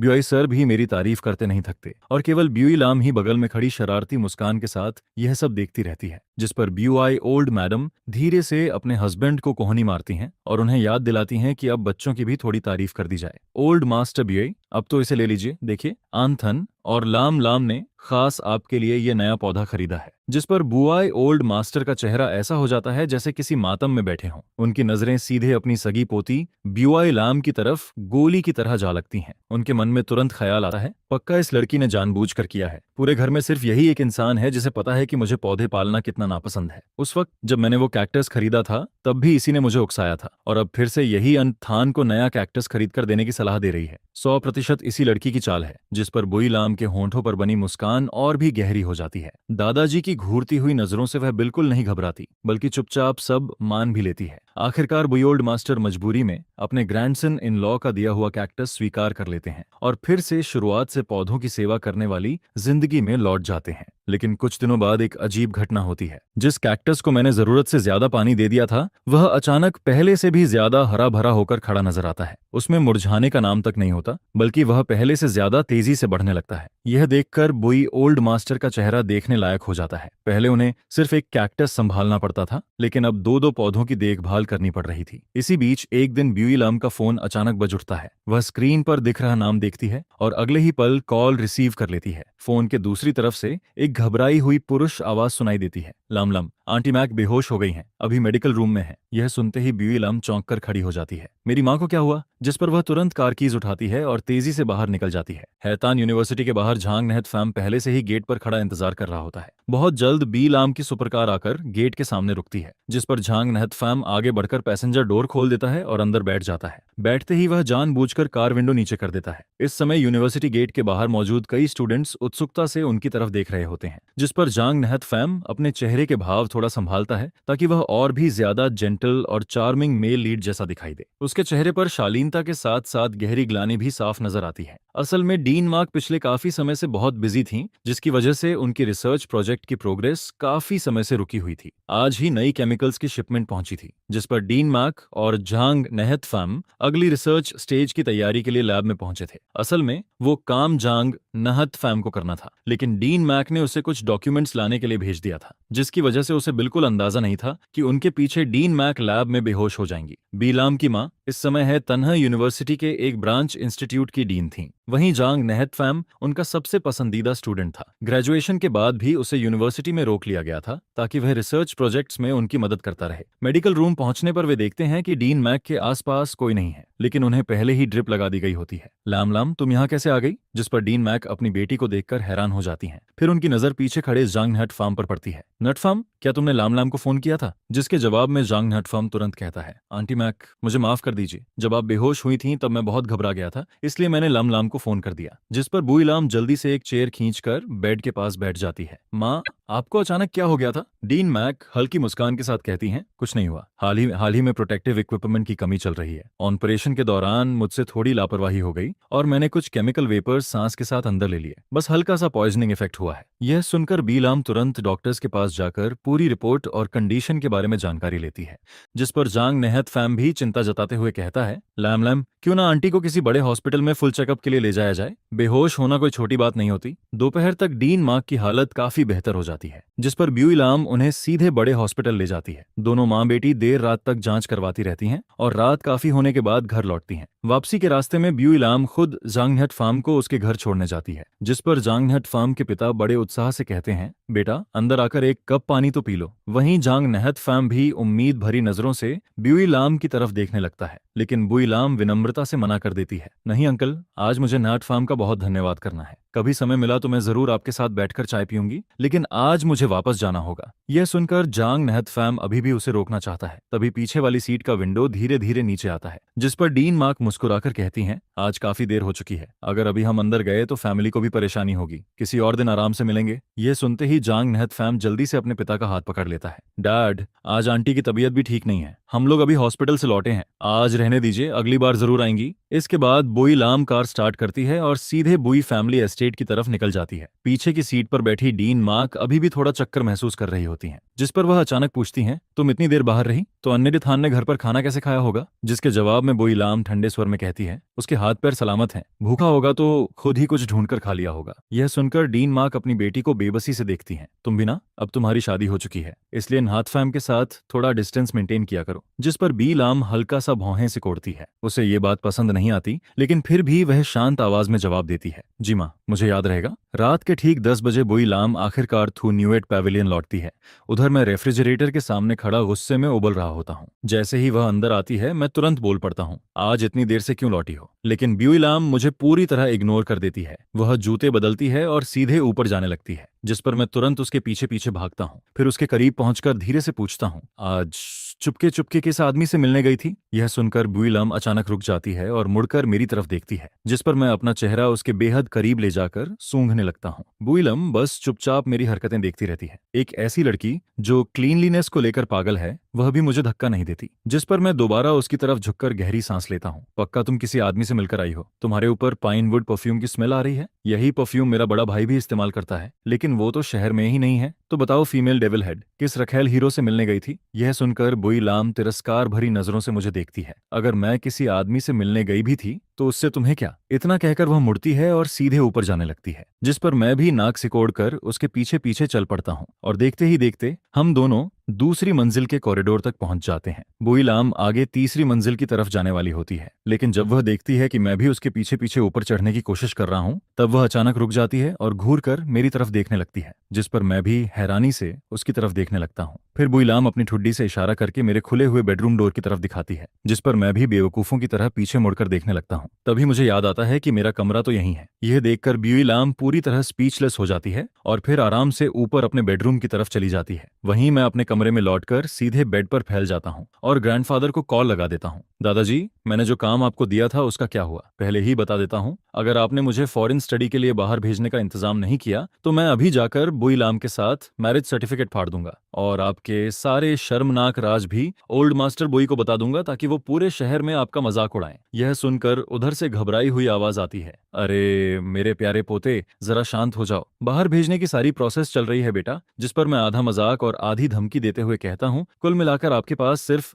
2 महीने बचे हैं, समय रहते सब ठीक कर दीजिए, वरना मैं दादी को आपके सीक्रेट मनी फंड का ठिकाना बता दूंगा। उसी समय ओल्ड मैडम शन पास में बैठी हुई सारी बातें सुन रही होती हैं, जिस पर वह तुरंत अपने हस्बैंड का कान पकड़ लेती हैं। अच्छा जी, तो आप मुझसे छिपाकर सीक्रेट फंड भी रखते हैं? यह सुनते ही ग्रैंडफादर का चेहरा उतर जाता है। वह हंसते हुए सफाई देने लगते हैं, अरे नहीं नहीं, तुम मेरी बात तो सुनो, ऐसा कुछ नहीं है, मैं तो बस अपने पोते को डराने की कोशिश कर रहा था। मैं कसम खाता हूँ कि मैंने तुमसे छिपाकर कोई सीक्रेट फंड नहीं बनाया। हालात बिगड़ते देख मैं तुरंत कॉल काट देता हूँ। कुछ देर बाद ग्रैंडफादर की कॉल्स लगातार आने लगती हैं, लेकिन अब मुझे लाख रुपए भी मिल जाएं तब भी मैं फोन उठाने की हिम्मत नहीं करता। अगले दिन जांग नहत फैम बड़ी बेशर्मी से ब्यूई फैमिली मैंशन में डीन मैक की तबीयत पूछने पहुंच जाता है। आज लाम दिखाई नहीं दे रही हैं। असल में मदर ब्यूई को पहले से पता था कि उसके मन में कुछ और ही चल रहा है। जांग फैमिली और ब्यूई फैमिली बिजनेस पार्टनर थे। कुछ समय पहले जांग नहत फैम ने रिसर्च स्टूडेंट बनने की रिक्वेस्ट की थी, जिसकी वजह से उन्होंने उसे अपने साथ रिसर्च टीम में रख लिया था। पहले वह उसकी भावनाओं को नजरअंदाज कर देती थी, लेकिन अब लाम शादीशुदा थी। अगर दोनों का नाम लगातार साथ जुड़ता रहा तो बेवजह बातें बनने लगती, जिस पर मदर बुई तुरंत अपनी बेटी को कॉल करती हैं। लैम लैम, आज दोपहर घर आकर लंच कर लेना और अनमन्य थान को भी साथ लेकर आना, घर पर गेस्ट आए हुए हैं। उधर उसी दिन जैसे ही मैं बुई लैम की कार से उतरता हूँ, मेरी नजर सबसे पहले उस कैक्टस पर पड़ती है जो मैंने गिफ्ट किया था। इस समय वह कोर्टयार्ड के एक कोने में रखा हुआ पहले से भी ज्यादा हरा भरा दिखाई दे रहा होता है। यह देखकर मैं खुशी से उछल पड़ता हूँ, जिस पर मैं बुई लाम का हाथ पकड़कर उसे अपनी उपलब्धि दिखाने ले जाता हूँ। इधर घर के अंदर बैठे झांग नहत फैम की आंखें गेट के बाहर कार रुकने की आवाज सुनकर चमक उठती हैं, लेकिन अगले ही पल उसकी उम्मीदों पर पानी फिर जाता है, क्योंकि बाहर से एक पुरुष आवाज सुनाई देती है। ब्यूई लाम, जल्दी आकर देखो, दादाजी की प्लांट ग्रोइंग स्किल तो कमाल की है, चलो उनके लिए एक और कैक्टस खरीदते हैं। यह सुनते ही अंदर बैठे ओल्ड मास्टर बुई की आंखें लगभग बाहर निकल आती हैं। नहीं, उधर बुईलाम तुरंत मेरी आस्तीन पकड़ लेती है। एक ही काफी है, अगर ज्यादा खरीद लिए तो दादाजी संभाल नहीं पाएंगे। यह सुनकर ओल्ड मास्टर बुई राहत की लंबी सांस लेते हैं। कम से कम उनकी पोती में अभी थोड़ी बहुत फिलायल पाइटी बाकी थी, लेकिन मैं फिर भी उलझन में पड़ जाता हूँ। लेकिन दादाजी तो प्लांट केयर में बहुत एक्सपर्ट हैं। उधर लिविंग रूम में बैठे ओल्ड मास्टर बुई मन ही मन अपने पूर्वजों से प्रार्थना करने लगते हैं। हे पूर्वजों, कृपा करके इसे दोबारा प्लांट खरीदने का आइडिया मत देना, बिल्कुल मत देना। इसके बाद जैसे ही मैं लिविंग रूम में कदम रखता हूँ, मेरी नजर एक अनजान आदमी पर पड़ती है, जिस पर मैं रुक जाता हूँ। ये जनाब कौन है? मैं बगल में खड़ी बुई लाम की तरफ देखता हूँ और उसके परिचय का इंतजार करने लगता हूँ। उधर झांग नहत फैम जल्दी से खड़ा हो जाता है। वह मुझे ऊपर से नीचे तक देखता है और फिर दबे हुए स्वर में पूछता है, लाम लाम, तुम आ गई? ये कौन है? उसका लहजा ऐसा था जैसे वह घर का मालिक हो और मैं कोई बाहर का इंसान। सच कहूं तो मुझे उससे कोई फर्क नहीं पड़ता। वह चाहे जितना ड्रामा करे, मुझे कोई परेशानी नहीं थी। लेकिन ग्रैंडमदर ब्यूई और मदर ब्यूई को उसकी हरकत बिल्कुल पसंद नहीं आती, जिस पर ग्रैंडमदर ब्यूई बड़ी शालीनता से खड़ी होती हैं। अंथन, तुम आ गए? जल्दी इधर आकर दादी के पास बैठो। अभी तुम दोनों दादाजी के लिए नया प्लांट खरीदने की बात कर रहे थे ना? तुम दोनों न्यूली मैरिड कपल हो, अपने छोटे से घर परिवार का ख्याल रखो बस। हर समय हमारे लिए चीजें खरीदने की क्या जरूरत है? जैसे ही न्यूली मैरिड कपल वाले शब्द हवा में गूंजते हैं, वैसे ही जांग नहत फैम के सिर पर बिजली गिर जाती है। उसका पूरा शरीर अकड़ जाता है। उसकी शानदार एक्सप्रेशन मैनेजमेंट भी इस समय पूरी तरह टूट जाती है। उसका चेहरा पल भर में अंधेरा पड़ जाता है। बुईलम शादीशुदा है। वह अविश्वास से मुझे घूरता रहता है।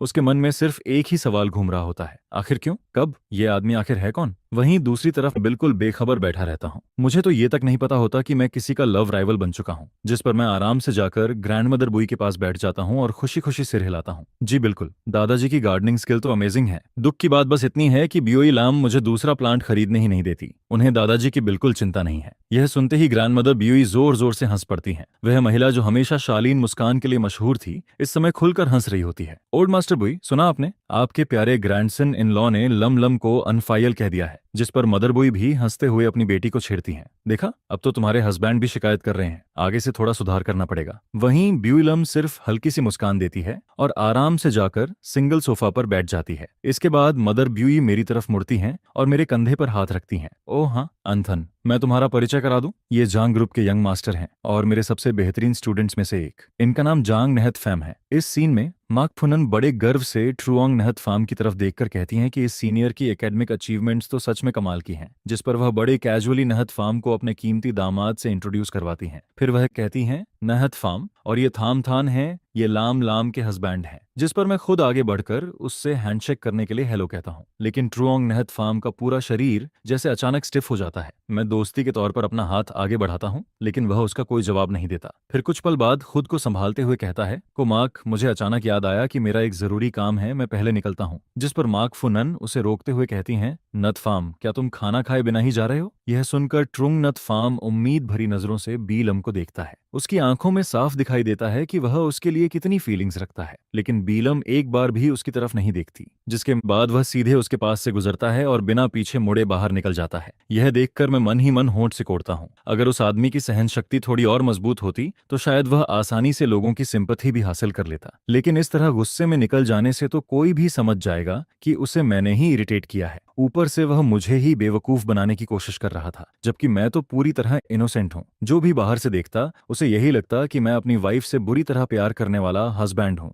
जो लगातार बी लीम को देख रहा है। बल्कि मेरी नजरें तो ऐसी लग रही थीं जैसे मैं सबको बता रहा हूँ, बी लीम कोई हार्टलेस वुमन है जिस पर बी लीम कुछ नहीं कहती और बस सबको खाना खाने के लिए बुला लेती है। इसके बाद खाने की टेबल पर मुझे पता चलता है कि कल मेरी मदर इन लॉ बेहोश हो गई थी, जिस पर मैं तुरंत पूछता हूँ, माँ आप कल बेहोश हो गई थी? वह मुस्कुराते हुए कहती हैं, अनहथान, अब मैं बिल्कुल ठीक हूँ, तुम्हें चिंता करने की जरूरत नहीं है।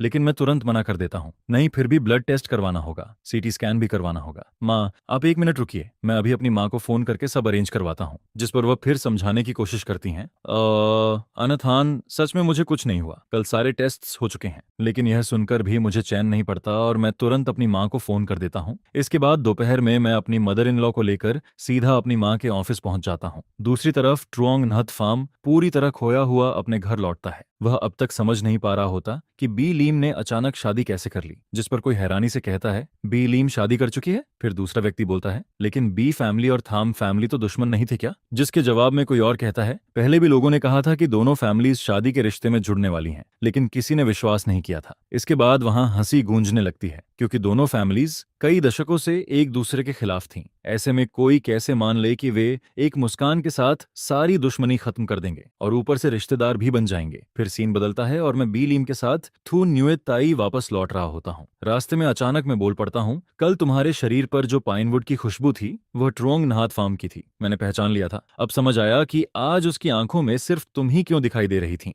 जिस पर बुइलम मुझे एक तिरछी नजर से देखती है और कहती है, कल माँ लेबोरेटरी में बेहोश हो गई थी, उसी ने मुझे फोन करके खबर दी थी। यह सुनकर मैं तुरंत बोल पड़ता हूँ, जरा सुनो तो सही तुम क्या कह रही हो। उसकी नजरें तो तुम्हारे ऊपर चिपकने वाली थीं और तुम अभी भी उसे डिफेंड कर रही हो। वह तुम्हारे पीछे इतना पागल है कि कोई भी गलतफहमी पाल सकता है। जिस पर BUILAM ठंडे स्वर में सिर्फ एक बात कहती है, चुप रहो। यह सुनकर मैं गुस्से में कार सीट से टिक जाता हूँ। मेरे अंदर जैसे गुस्से की गांठें बनने लगती हैं। जितना ज्यादा सोचता हूँ उतना ही ज्यादा बेचैन फील करता हूँ। आखिरकार मैं फैसला करता हूँ कि अपने किसी आदमी से इस मामले की जांच करवानी ही पड़ेगी, तभी मुझे यकीन होगा कि उस वुमन की बातें सच हैं। इसके बाद अगले दिन मैं अपना फोन निकालता हूँ और अपने पुराने बेस्ट फ्रेंड का नंबर डायल कर देता हूँ, जिससे काफी समय से बात नहीं हुई थी। उधर डंग ची डुएंग अभी भी बिस्तर पर आधी नींद में पड़ा होता है। वह नंबर देखे बिना ही कॉल उठा लेता है। हेलो, घर बेच रहे हो या गाड़ी? मैं इंश्योरेंस नहीं खरीदता और अगर ऑनलाइन स्कैमर हो तो भी आ जाओ। डंग ची डुएंग तुम्हारे साथ थोड़ी गॉसिप करने के मूड में है। लेकिन अगले ही पल उसकी नींद पूरी तरह उड़ जाती है। वह कंबल फेंक कर सीधे बिस्तर से उछल पड़ता है। आमेंथन, तू वापस देश आ गया? जिस पर मैं जवाब देता हूँ, 1 महीने पहले ही लौट आया था, रुक मैं अभी आता हूँ। इसके बाद थोड़ी देर में हैंडसम, स्टाइलिश और हमेशा केयर फ्री रहने वाला डंग ची डुएंग मेरे सामने आकर बैठ जाता है। वह सामने रखी मेरी आइस्ड कॉफी उठाकर एक घूंट पी लेता है और पूछता है, मुझे क्यों बुलाया है? जिस पर मैं तुरंत कप वापस छीन लेता हूँ। फिर वह पूछता है, तू वापस देश क्यों आया? हम दोनों की दोस्ती 10 साल से भी ज्यादा पुरानी थी। जब मुझे फैमिली ने जबरदस्ती विदेश पढ़ने भेजा था तब सबसे ज्यादा विरोध करने वाला इंसान यही था। उस समय डंग ची डुएंग तो मेरे साथ विदेश जाने की जिद तक करने लगा था, लेकिन मैंने उसे जमकर डांट दिया था। ची डुओंग, तू बेवकूफ है क्या? एंट्रेंस एग्जाम तू 20 से ज्यादा बार फेल हो चुका है, अब स्ट्रगल करना बंद कर। यह सुनकर उसने तुरंत जवाब दिया था, मैं पढ़ते पढ़ते गंजा होने वाला हूँ और तू मुझे बेवकूफ बोल रहा है। इसके बाद वह देश में ही यूनिवर्सिटी चला गया, जबकि मुझे फैमिली ने अकेले विदेश भेज दिया। लेकिन जैसे ही मैं बाहर गया उसके कुछ समय बाद वह भी मेरे पास पहुंच गया। जब मैं वहां की लाइफ में पूरी तरह एडजस्ट हो गया और उसे भी माहौल की आदत हो गई, तब जाकर वह वापस देश लौटा। फिर वह मेरी तरफ देखकर पूछता है, तो बता क्या काम है? जिस पर मैं कहता हूँ, मुझे एक काम में तेरी मदद चाहिए। यह सुनकर वह तुरंत पूछता है, क्या ये काम बुइलाम से जुड़ा है? फिर वह ऐसे हंसता है जैसे कोई दुनिया का सबसे मजेदार जोक सुन लिया हो। अगर मामला बुइलाम का है और तू मेरी मदद मांग रहा है तो तू मुझे जरूरत से ज्यादा केपेबल समझ रहा है। मैं उसकी तरफ देखकर मुस्कुराता हूँ और कहता हूँ, अब मुझे तमथिए गिया ना हो थाम मत बुला। जिस पर वह हैरानी से पूछता है, तो फिर क्या बुलाऊं? मैं गर्व से जवाब देता हूँ, अब मुझे बी परिवार का सन इन लॉ कहकर। आखिर मैं उनका दामाद हूँ। यह सुनकर डंग ची डुएंग तुरंत बोल पड़ता है, तू सपने में भी बी परिवार का दामाद नहीं बन सकता। जिस पर मैं उसे ध्यान से देखता हूँ और कहता हूँ, अभी तो पूछ रहा था ना कि मैं वापस देश क्यों आया। फिर मैं उसके सामने कॉफी का कप रख देता हूँ, पहले एक घूंट पी ले, कहीं शौक से बेहोश ना हो जाए। जिस पर वह कॉफी का एक घूंट पीता है और उसी समय मैं कहता हूँ, मैं वापस शादी करने आया हूँ। यह सुनते ही डंग ची डुएंग के मुंह की कॉफी सीधे बाहर निकल जाती है और जमीन पर फैल जाती है। लेकिन मुझे लगता है कि यह अभी भी काफी नहीं है, इसलिए मैं उसके करीब जाकर धीरे से कहता हूँ, गैस कर मैंने किससे शादी की है? जिस पर डंग ची डुएंग आंखें फाड़कर मुझे देखने लगता है। फिर मैं उसके कान के पास झुककर एक नाम बोलता हूँ, बुइलाम। यह सुनते ही वह पूरी तरह पत्थर का बन जाता है, क्योंकि हाइथन में बुइलम किसी क्वीन से कम नहीं मानी जाती थी। बुइलम तो न जाने कितने लोगों की ड्रीम गॉडेस थी। ऊपर से हमारी फैमिली और बुई फैमिली तो सालों से दुश्मन थी। इसलिए डोंगची जुंग पूरे यकीन के साथ कहता है, बुइलम किसी से भी शादी कर ले, लेकिन तेरी बारी तो कभी नहीं आने वाली। जिस पर मैं मुस्कुराते हुए कहता हूँ, मुझे पता था तू यकीन नहीं करेगा। इसके बाद मैं अपनी मैरिज सर्टिफिकेट निकालकर उसकी तरफ फेंक देता हूँ, जिस पर वह उसे उठाकर देखता है और मजाक उड़ाते हुए कहता है, ये पुल के नीचे कितने पैसे में बनवाया। यह सुनकर मैं बिना कुछ बोले अपना फोन निकालता हूँ, एक नंबर डायल करता हूँ और स्पीकर ऑन कर देता हूँ। उधर बीली यूनिवर्सिटी जाने की तैयारी कर रही होती है। जैसे ही वह मेरा नंबर देखती है, वह बाकी प्रोफेसर्स को अंदर जाने का इशारा करती है और खुद कॉल उठा लेती है। हेलो। जिस पर मैं बड़े आराम से कहता हूँ, अरे खाना अभी तक घर नहीं पहुंचा, तुम सच में BUILAM हो भी या नहीं। मेरी बेहद कैजुअल आवाज सुनकर BUILAM कुछ पल के लिए बिल्कुल चुप रह जाती है। फिर वह कहती है, थाम थाम, अब तुम कौन सा नया ड्रामा करने वाले हो। जिस पर मैं हंसते हुए जवाब देता हूँ, कुछ नहीं, बाय वाइफ डियर। और इतना कहकर मैं तुरंत कॉल काट देता हूँ। इसके बाद मैं सामने बैठे डंगची डुएंग की तरफ देखता हूँ। अब यकीन आया। जिस पर वह मशीन की तरह सिर हिलाता है। धत तेरे की, तू सच में इतना बड़ा खेल कर गया। वो भी UILAM है यार, इंटरनेशनल लेवल की सेलिब्रिटी जैसी रेपुटेशन है उसकी। मैं मुस्कुराकर कहता हूँ, तो अब मेरी मदद करेगा। जिस पर हम दोनों सिर जोड़कर बैठ जाते हैं। फिर मैं उसके कान में धीरे से कुछ कहता हूँ। यह सुनते ही वह लगभग कुर्सी से उछल पड़ता है। क्या तुम दोनों की अभी अभी शादी हुई है और तू मुझे उसकी पुरानी सोशल सर्कल और पास्ट रिलेशनशिप्स की जांच करने भेज रहा है। इसके बाद शाम को जब मैं घर लौटता हूँ तो देखता हूँ कि बीलीम पहले से ही सोफा पर बैठी मेरा इंतजार कर रही है। जैसे ही मैं अंदर आता हूँ, वह सीधे पूछती है, सुबह वाली कॉल का मतलब क्या था। जिस पर मैं बिल्कुल मासूम चेहरा बनाकर कहता हूँ, कुछ खास नहीं, बस एक नंबर सेव नहीं था तो चेक कर रहा था कि वो तुम्हारा ही नंबर है या नहीं। ये सुनकर बीलीम भौहें चढ़ाती है। मेरी आवाज सुनने के बाद भी कंफर्म नहीं हुआ, ऊपर से वाइफ डियर भी बुलाना जरूरी था। फिर वह मुझे ध्यान से देखते हुए पूछती है, आज किसी ने तुम्हें परेशान किया है क्या। मेरी आइडेंटिटी बोरो करके किसी को दिखाना चाहते थे। जिस पर मैं पानी का घूंट पीकर जवाब देता हूँ, क्या मैं तुम्हें इतना कमजोर दिखता हूँ कि कोई मुझे बली कर ले। बुइलम मुझे ऊपर से नीचे तक देखती है। हाँ। यह सुनकर मैं ठंडी सांस छोड़ता हूँ और उसके पीछे जाकर खड़ा हो जाता हूँ। फिर अपनी पुरानी आदत के मुताबिक थोड़ा झुककर उसकी तरफ सूंघता हूँ, क्योंकि पहले वाली बात को लेकर मेरे मन में अभी भी शक था, लेकिन इस बार मुझे कुछ भी अलग महसूस नहीं होता। जिस पर मैं वापस मुड़कर अपने कमरे में चला जाता हूँ। फिर शाम ढलने लगती है और मुझे भूख लगने लगती है। मैं बाहर निकलकर किचन की तरफ देखता हूँ, लेकिन BUILAM अभी तक खाना नहीं बना रही होती। जिस पर मैं वापस कमरे में लौट जाता हूँ। आधे घंटे बाद फिर बाहर आता हूँ, लेकिन हालत वही रहती है। फिर मैं वापस चला जाता हूँ। तीसरी बार बाहर निकलते ही मैं बोल पड़ता हूँ, बुइलाम खाना बना लो, मुझे भूख लग रही है। लेकिन वह सिर तक नहीं उठाती। इसके बजाय वह कहती है, सुबह वाली कॉल का मतलब साफ साफ बताओ, तभी खाना मिलेगा। यह सुनकर मैं हैरान रह जाता हूँ। तुम बीमार हो क्या। फिर मैं फ्रिज खोलता हूँ, एक खीरा उठाता हूँ और खाते हुए वापस चला जाता हूँ। आधे घंटे बाद आखिरकार मैं सोफा पर बैठ जाता हूँ और उस महिला का सामना करता हूँ जिसके हाथ में मेरे पेट की किस्मत होती है। मैं अपने बेस्ट फ्रेंड से मिला था। मैंने उसे बताया कि मेरी शादी तुमसे हुई है, लेकिन उसे यकीन नहीं हुआ, इसलिए मैंने तुम्हें कॉल किया था। जिस पर बीलीम धीमे स्वर में पूछती है, शेखी बघार रहे थे लगभग। फिर वह पूछती है, मुझसे शादी करके तुम इतने खुश हो। यह सुनकर मैं तुरंत जवाब देता हूँ, खुश बिल्कुल नहीं। अगर खुश नहीं होता तो भला शो ऑफ किस बात का करता। इसके बाद मैं हाथ फैलाकर कहता हूँ, जो सच था वो बता दिया, अब तुम्हें यकीन करना है या नहीं वो तुम्हारी मर्जी, लेकिन पहले ये बताओ खाना बनाओगी या नहीं। फिर मैं धमकी देता हूँ, अगर नहीं बनाया तो मैं ग्रैंडफादर से शिकायत कर दूंगा कि तुम मुझे भूखा रखती हो। उधर उसी दोपहर डंगची डुएंग मेरी सोशल हिस्ट्री की जांच कर रहा होता है, खासकर मेरे पुराने रोमांस रूमर्स की। जिस पर बीलाम मुझे थोड़ी गिल्टी एक्सप्रेशन के साथ देखती है। उसे अभी अभी पता चला था कि डंगची डुएंग मेरे कई साल पुराने बेस्ट फ्रेंड्स में से एक है। यह सुनकर मैं पूरी तरह चुप हो जाता हूँ, क्योंकि इस समय मेरी खामोशी ही मेरी आखिरी डिग्निटी होती है। फिर मैं धीरे से कहता हूँ, मुझे टोमेटो एग नूडल्स खाने हैं। जिस पर बीलीम जवाब देती है, आज रात पोटैटो स्टिर फ्राई बनेगा। मैं तुरंत मुंह बनाता हूँ, ठीक है तो जाओ और बना लो, या फिर चाहती हो कि मैं किचन उड़ाकर रख दूं। कुछ देर बाद खाने की टेबल पर सिर्फ आलू ही आलू दिखाई देते हैं। Diced potato, sliced potato, shredded potato, chunk potato. पूरा टेबल जैसे पोटैटो फेस्टिवल में बदल गया था। जिस पर मैं हंसते हुए कहता हूँ, ब्यूलाम तुम्हें डर नहीं लगता कि पोटैटो किंगडम वाले तुम्हारे खिलाफ रिवेंज लेने आ जाएंगे। वह बिल्कुल शांत स्वर में जवाब देती है, नहीं, असल में बीलीम बहुत कम किचन में जाती थी और जब भी जाती सिर्फ अपने लिए खाना बनाती थी। उसका रूटीन हमेशा फिक्स्ड रहता था, हर मूवमेंट एलिगेंट होता था। वह शायद ही कभी किसी आदमी के साथ एक टेबल पर बैठकर खाना खाती थी, लेकिन आज उसने पूरे टेबल पर पोटैटो फीस्ट सजा रखा था। उसे शायद लग रहा था कि मैं 2 कौर खाकर हार मान जाऊंगा, लेकिन अगले ही पल मैं पूरी स्पीड से खाना शुरू कर देता हूँ। वाह, ये खट्टा वाला कमाल है और ये स्पाइसी वाला तो गजब है। सीरियसली बीलाम तुम तो जीनियस निकली। जिस पर मैं बोल लेकर खड़ा हो जाता हूँ। बुइलम को लगता है कि मैं खाना खत्म करके जा रहा हूँ, लेकिन अगले ही पल मैं बोल उठाकर सीधे लिविंग रूम में चला जाता हूँ, टीवी चालू करता हूँ और खाते खाते देखने लगता हूँ।